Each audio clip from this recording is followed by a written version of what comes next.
At 71, people look at me in the grocery store and call me sweetheart like my life has been soft. They don't know there are nights I still wake up tasting iron in the back of my throat. Like I bit down on a secret and never let it go. The kind of secret that doesn't sit in a drawer.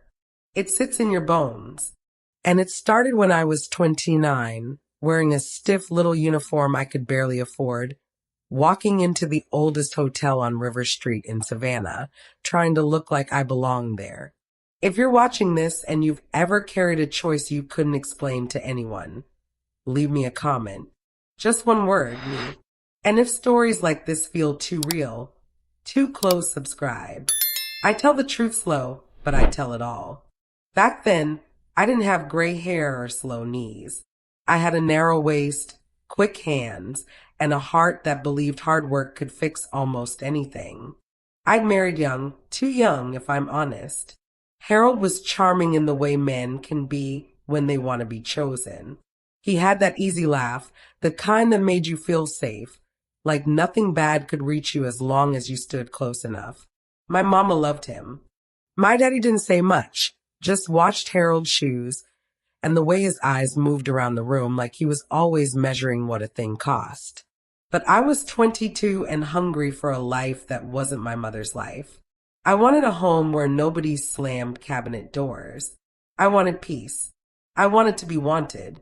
So I married him. By 29, peace was a thing I remembered like a song I used to know. We lived in a small apartment off Montgomery Street.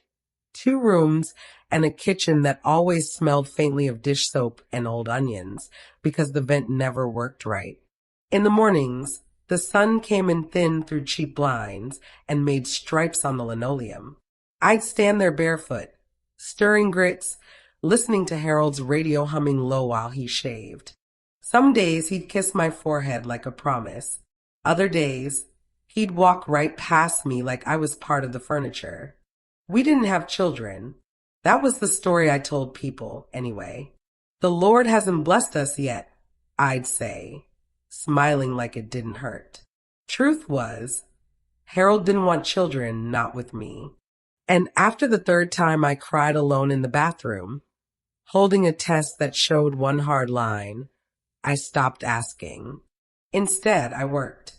I got a job at the Magnolia Crown Hotel, front desk, evening shift. It wasn't glamorous, but it was steady. The lobby smelled like lemon polish and old velvet. The floors were checkered marble, cool even in summer. There was always a soft clink of ice in glasses from the bar, always a hush in the air like the whole building was holding its breath. My first night, the manager, Mr. Darnell, showed me how to smile without showing too much teeth. Guests don't want your life, he told me. They want your calm. I learned that quickly. Learned how to keep my voice even when a drunk businessman snapped his fingers at me. Learned how to apologize for things that weren't my fault. Learned how to look people in the eyes and still keep a part of myself tucked away where nobody could touch it. The front desk sat under a chandelier that looked like frozen tears.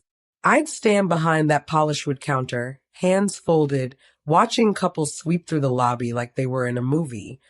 Women in perfume that floated behind them, men with watches that flashed when they reached for their wallets. And then there were the regulars, the ones who came alone, the ones who didn't make eye contact, the ones who checked in with a fake name and paid cash. I noticed things. That was my gift and my curse, I noticed. Like the way room 412 was requested twice a month by the same man who always wore press shirts and never tipped. Like the way the maid, Celeste, would roll her eyes when she saw that number on her cart list, then spray extra air freshener like she was trying to erase something. Celeste and I became friends the way women do when they share long hours and small humiliations. She was older than me by maybe 10 years, with laugh lines that came from surviving. She'd bring me a piece of cornbread wrapped in a napkin sometimes, still warm, and whisper, "Eat, baby. Don't let nobody work you hollow." She talked like she already knew what my marriage felt like without me ever saying it. One humid Thursday evening, the kind where the air sticks to your skin like a damp sheet, Harold came to the hotel. That alone was strange. Harold didn't come to my work. Didn't like the idea of me being seen in a place where other men might look at me. But there he was, standing in the lobby, hands in his pockets, eyes scanning the room like he owned it. He wore his good cologne, the sharp one that always made me think of a barbershop. I felt my stomach tighten before he even reached the desk. "Hey," he said, like we were strangers, not a husband and wife who shared a bed that felt colder every month. "Harold," I whispered, glancing around. "What are you doing here?" He leaned closer, voice low. "Need to talk to you." There was something in his tone I hadn't heard in a long time. Not tenderness, not anger, urgency. I looked at the clock behind him. Another 2 hours on shift. Mr. Darnell didn't like me leaving the desk unattended unless it was an emergency. Harold's eyes flicked to my name tag. "Don't stand there staring. Just listen." The lobby felt suddenly too bright. The chandelier above us glittered like it was enjoying the moment. "What is it?" I asked, keeping my smile pasted on because an older couple was walking past with luggage. Harold slid an envelope across the counter like he was passing me a menu. "Put this somewhere safe," he said. I didn't touch it right away. I just stared at it. It was thick. Too thick for a love letter. Too thick for a bill. "What is this?" I asked again.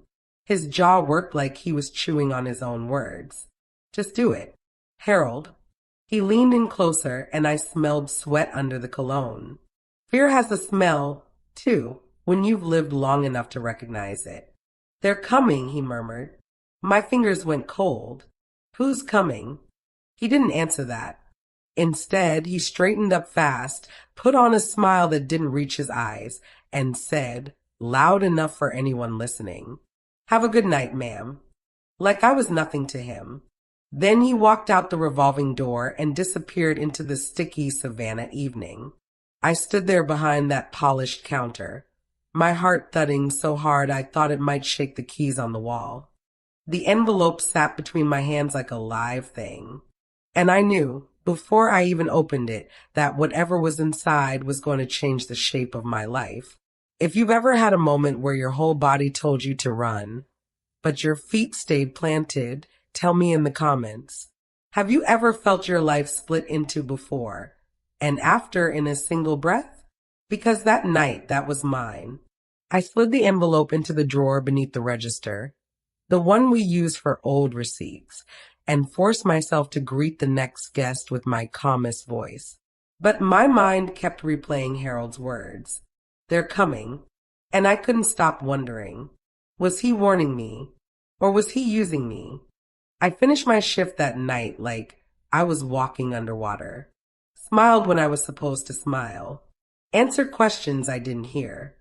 My hands moved on memory alone.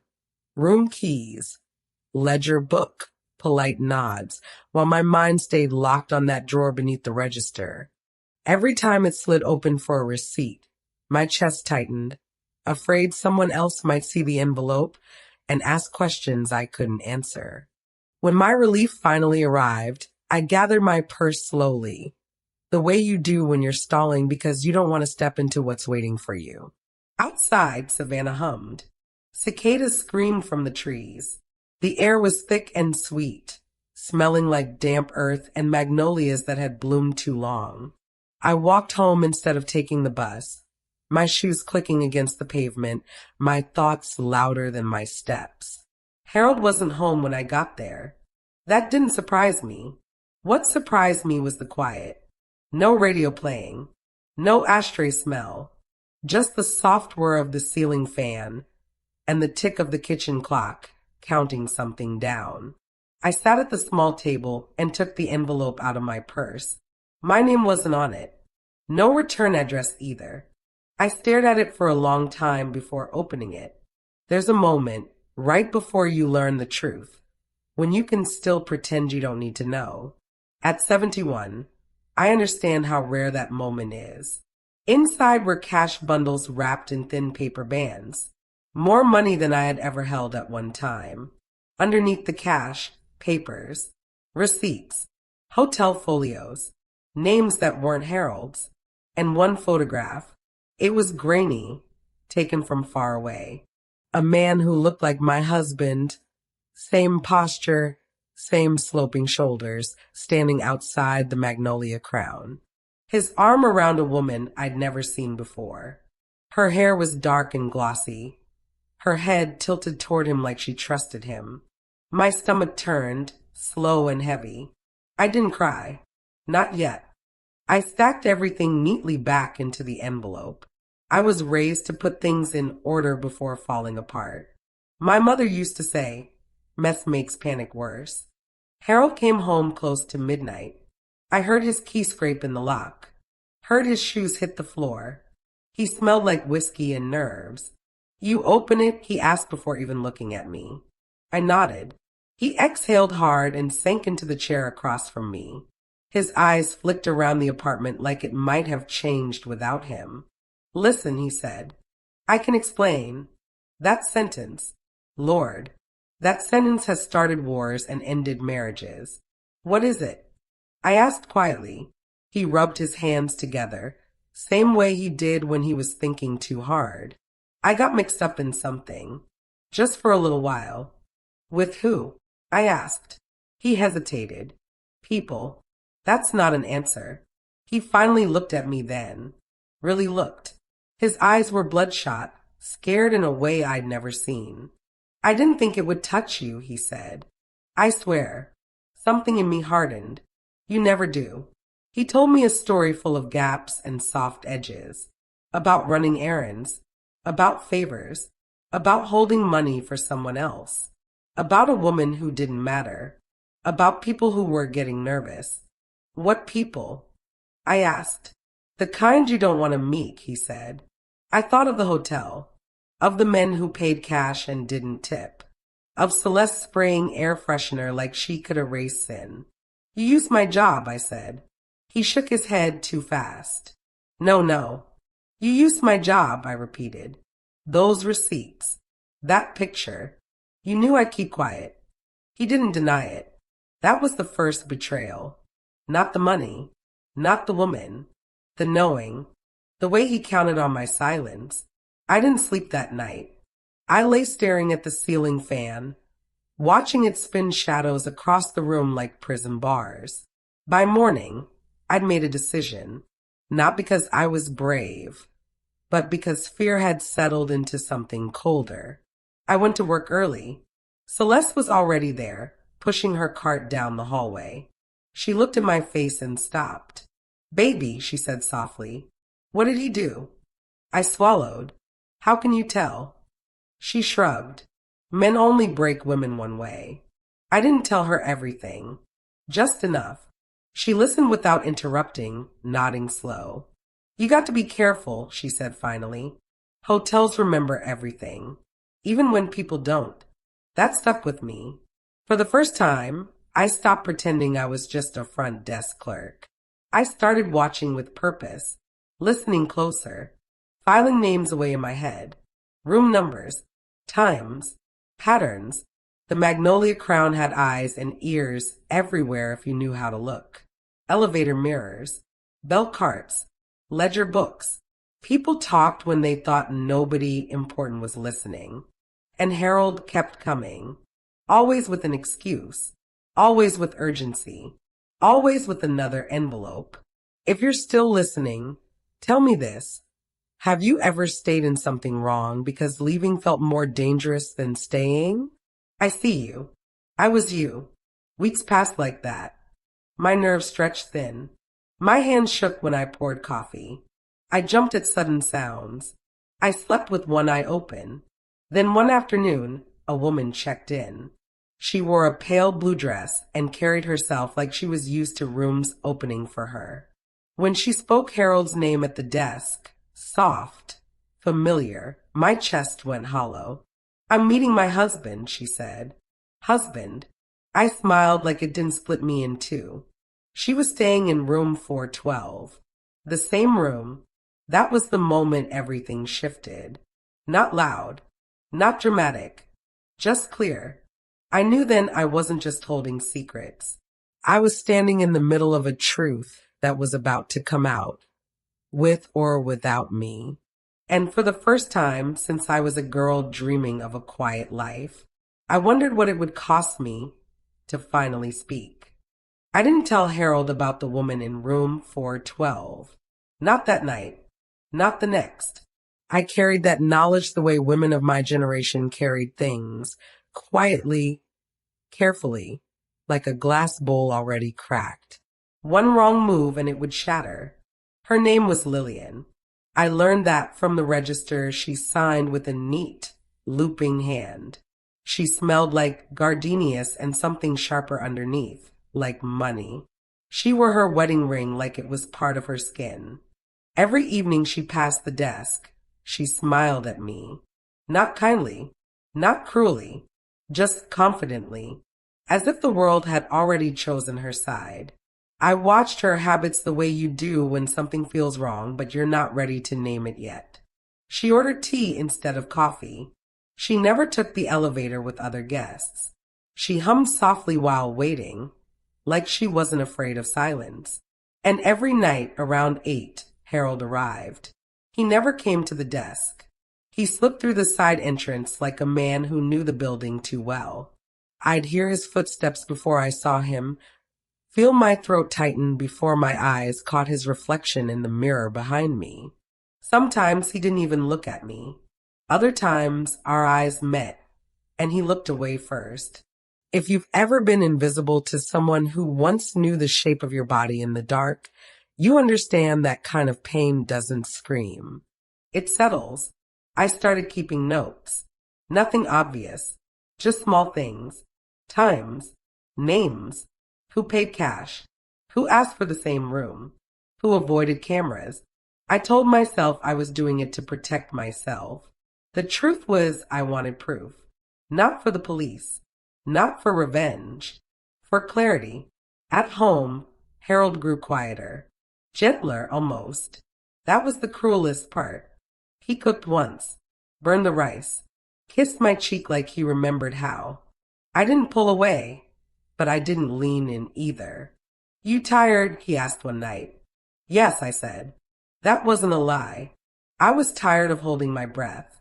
One afternoon, Celeste cornered me in the linen room. The air was hot and smelled like bleach. She shut the door behind us. "You're changing," she said. I laughed softly. "I'm aging." She shook her head. "No, you're waking up." I looked at her then, really looked. At the scar near her eyebrow. At the hands that had scrubbed other people's messes for decades. "What happens when you wake up too late?" I asked. She met my eyes. "You still got breath, don't you?" That night, something happened I still think about when the house is quiet. Lillian came to the desk alone. Her face was tight, lips pressed together. She asked for an envelope, said her husband had left it. I slid it across the counter. Our fingers brushed. She looked at my name tag, read it slowly, then looked back up at me. "You've been very helpful," she said. There was a pause. Thick, intentional. "I imagine you see a lot," she added. "Yes," I said. My voice didn't shake. I was proud of that. She smiled then, not warm. Knowing. "Well," she said softly, "some things are better left unseen." She took the envelope and walked away. I stood there long after she disappeared down the hall. The chandelier hummed above me. Somewhere, ice clinked in a glass. That was the moment suspicion turned into certainty.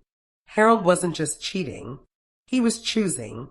And I was the quiet place he set things down when he didn't want them questioned. If you're listening right now and your stomach feels tight, it's because your body knows things before your heart is ready. Tell me, have you ever realized the truth before you were strong enough to face it? The proof came 2 weeks later. A man checked in late. Nervous. He kept wiping his hands on his pants. Paid cash. Asked for room 412. When I told him it was occupied, his face drained. "That's not possible," he said. She told me. He stopped himself. I leaned forward. "Who told you?" He swallowed. "Never mind." But it was too late. Names filled out after that. Not all at once. Piece by piece. Like a puzzle that didn't want to stay hidden anymore. Lillian wasn't Harold's wife. She was his partner. In business. In lives. And the Magnolia Crown wasn't just a meeting place. It was a shield. I went home that night and sat in the dark. Didn't turn on a lamp. Didn't cook. Just listened to Harold breathe beside me like he hadn't hollowed something out of my chest. By morning, I knew what I had to do. Not because I was angry, because I was done being quiet, and because some truths don't stop hurting until they're spoken out loud. I didn't confront Harold right away. That might sound strange to some people, like weakness, like fear. But when you've lived inside someone else's shadow long enough, you learn that truth doesn't always arrive shouting. Sometimes it waits until you're steady enough to hold it without dropping yourself. I let 3 days pass. 3 ordinary days. I washed dishes. I folded his shirts. I went to work and smiled at guests and handed out keys like my hands weren't trembling just beneath the surface. At night, I lay beside him and listened to his breathing, slow and familiar, like a song I used to love but no longer trusted. On the 4th day, I opened the drawer beneath the register and took everything out. Every envelope, every receipt, every copied folio I'd slipped into my purse over weeks of watching and listening. I laid them out on the bed at home while Harold was at work, arranging them carefully, the way you do when you're preparing for something that might break you. Names lined up. Dates overlapped. Room 412 appeared again and again, like a fingerprint. There was no confusion left, just confirmation. That evening, Harold came home earlier than usual. I was sitting at the table, hands folded, the papers stacked neatly in front of me. The radio was off. The room felt hollow, like it knew what was coming. He stopped short when he saw my face. "What's this?" he asked. "You tell me," I said. He didn't touch the papers, didn't sit down. His eyes moved across them like they might bite. "You went through my things," he said. I almost laughed. "Almost. You brought them into our life," I said instead. "You laid them at my feet and told me to keep them safe." His jaw tightened. "You don't understand." I looked at him then, really looked. At the lines around his mouth. At the fear he'd mistaken for control. "Then help me," I said quietly. "Understand why my husband has another woman checking into my workplace under false names."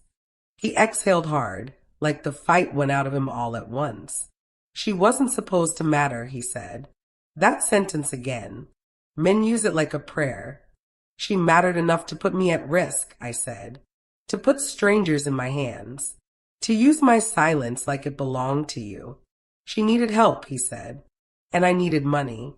The truth came out in pieces. Not dramatic. Not tearful. Ugly. He'd been in debt.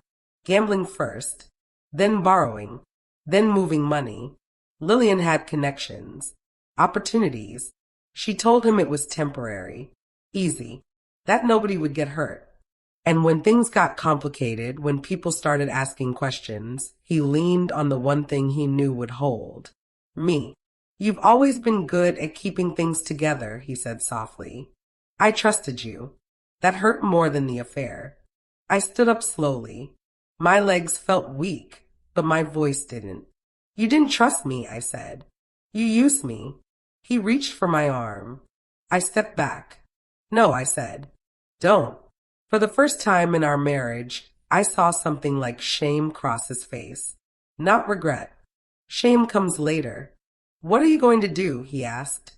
I looked at the papers, at the quiet room, at the life I'd built around patience and silence. "I'm going to stop protecting you," I said. He laughed then, a short, disbelieving sound. "You wouldn't. You don't know me anymore," I said. And that was true. The next day, I didn't go to work. I went somewhere else.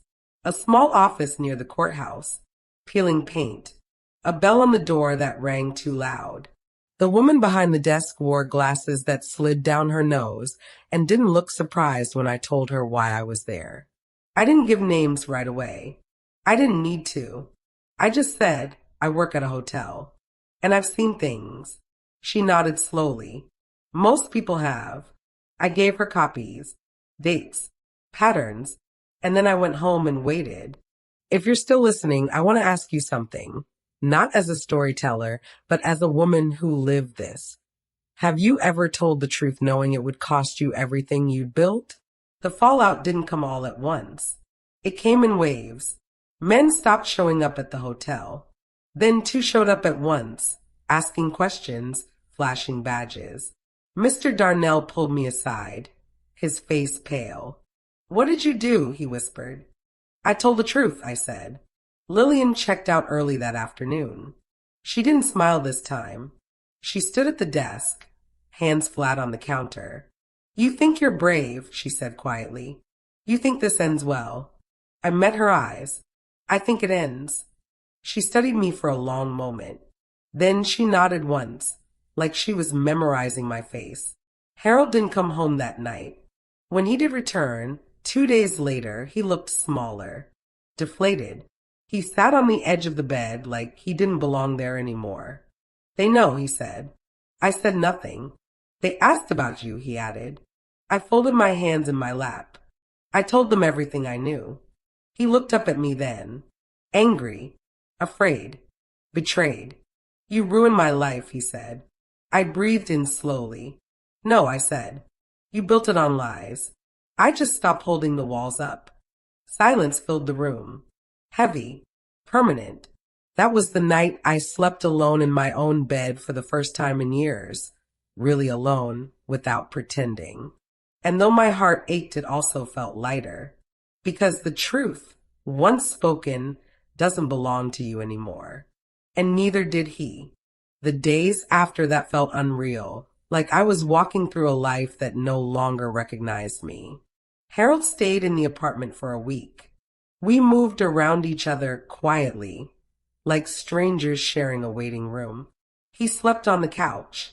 I slept in the bed we'd shared for years, staring at the ceiling, listening to the absence where his breathing used to be. No shouting, no apologies, just the slow collapse of something that had been cracked long before it broke. At work, everything changed.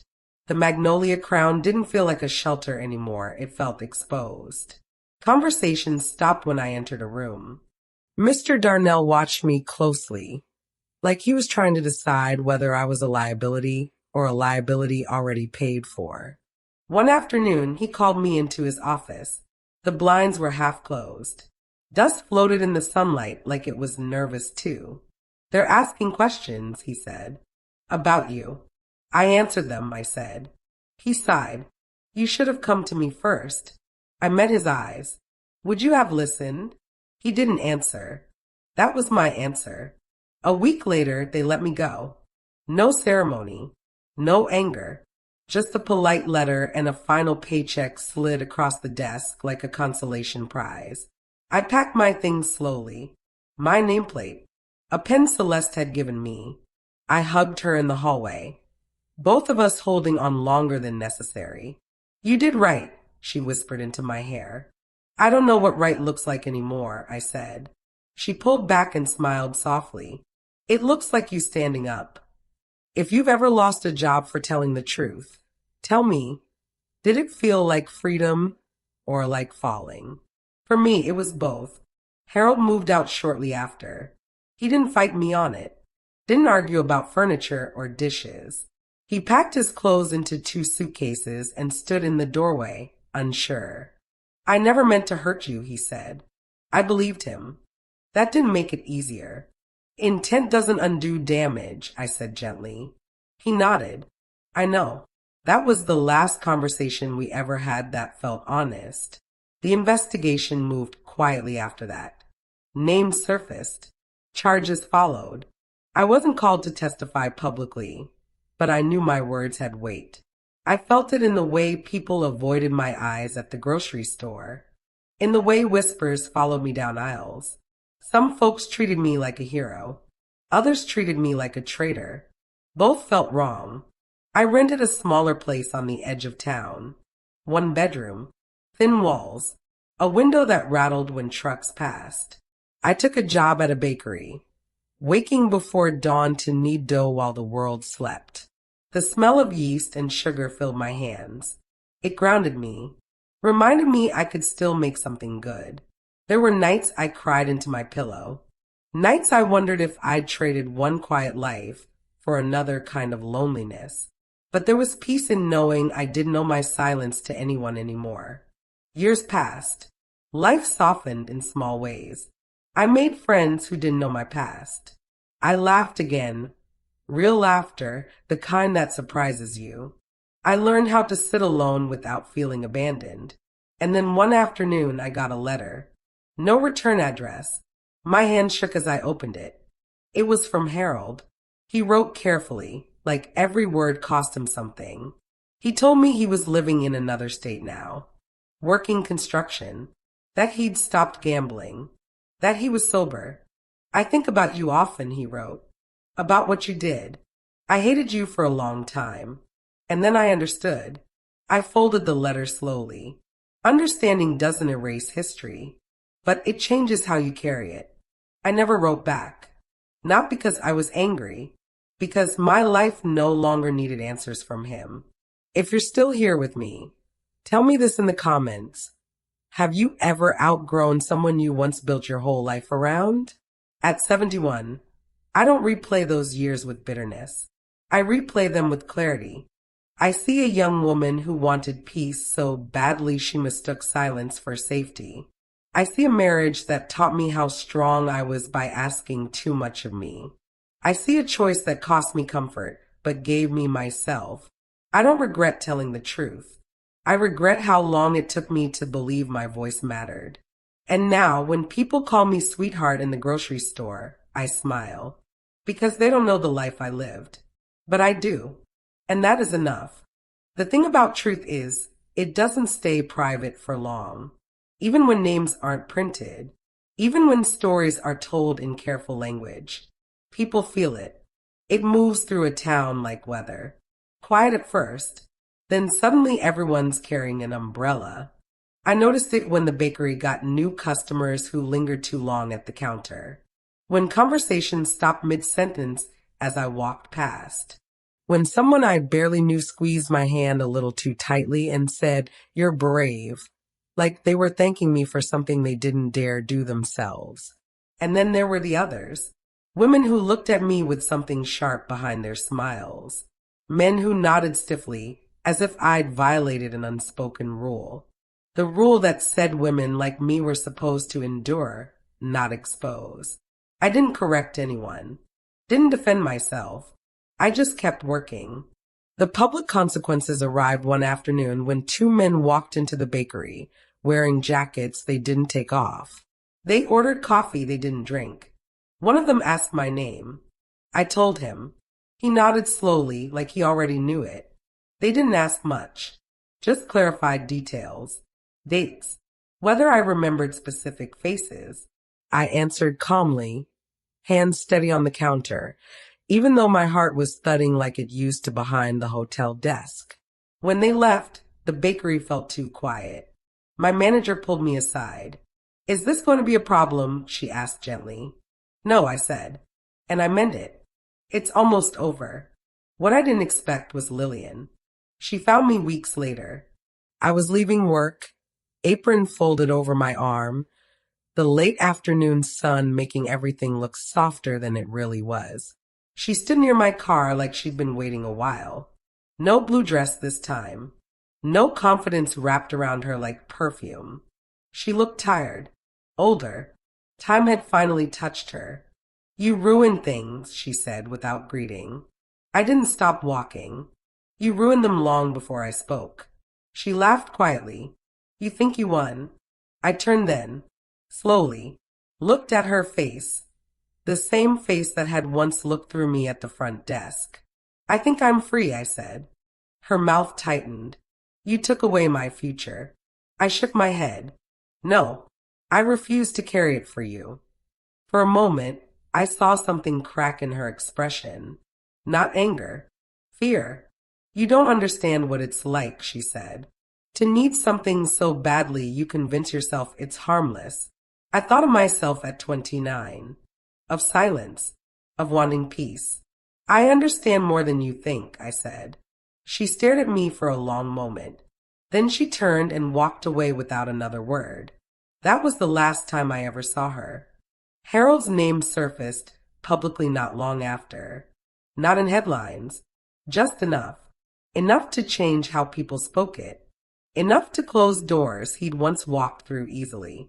I heard about it through others, through murmurs. He lost everything. He deserved it. Poor man. All of it felt wrong, because punishment isn't the same as justice, and justice doesn't always feel satisfying. What I felt was quiet, a deep, settling quiet, like a room after everyone leaves. Years passed again, the kind that teach you how life keeps going whether you're ready or not. I grew older. My hands stiffened in the mornings. My hair silvered. My reflection softened into someone I finally recognized. Sometimes, late at night, I'd think about the hotel, about that young woman behind the desk who learned how to smile without being seen. I wished I could reach back through time and touch her shoulder. Tell her she wasn't small. Tell her silence isn't the same as peace. If you're listening right now, I want to pause here for a moment. What would you tell the younger version of yourself if you could? Say it out loud or write it in the comments. Someone else might need to hear it. I never returned to the Magnolia Crown, but sometimes in my dreams, I'm standing behind that polished counter again. The chandelier above me, the keys on the wall. And this time, when someone slides an envelope toward me, I don't take it. I step back. That's the difference age makes. Not courage, clarity. There's a moment in life when the fighting stops. Not because everything is resolved, but because you finally understand what's worth carrying and what isn't. For me, that moment came quietly, years after the hotel, years after Harold, years after the town had moved on to newer stories. I was standing in my kitchen one early morning, watching sunlight crawl across the counter while water boiled for tea. My hands were slower then, my reflection in the window softer, lined with years I no longer tried to erase. And I realized I wasn't waiting anymore. Not for apologies, not for vindication, not for someone to tell me I'd done the right thing. I'd already lived the answer. Life rebuilt itself in small, unremarkable ways. That's something nobody tells you when everything falls apart. That the rebuilding rarely looks heroic. It looks like learning a new bus route. Like buying one good chair instead of a matching set. Like choosing quiet on purpose. I stayed in that little house longer than I planned. It became mine in ways the apartment with Harold never had. I planted herbs in old coffee cans. I learned which floorboards creaked and which windows needed a firm hand. I hosted no grand gatherings, just one or two people at a time. Conversations that didn't require pretending. There was a man once. His name was Thomas. He came into the bakery every morning at 6:15, ordered black coffee, and read the paper like the world wasn't trying to impress him. He had kind eyes and the habit of listening without interrupting. We talked slowly, about books, about mornings, about the relief of being past the age where you had to prove anything. He asked me to dinner once. I said no, not because I didn't want him, because I finally understood the difference between loneliness and solitude felt honest. If you've ever chosen peace over companionship and felt guilty about it, tell me. Did it feel selfish, or did it feel like survival? Years later, my knees started to ache in winter. I retired from the bakery, took morning walks instead, fed stray cats, learned how to sit with myself without narrating my life to anyone else. And then, unexpectedly, someone did ask. A young woman at the library recognized me, said she'd heard my name once years ago in connection with that hotel thing. I hope this isn't rude, she said carefully, but was it hard? I thought about it.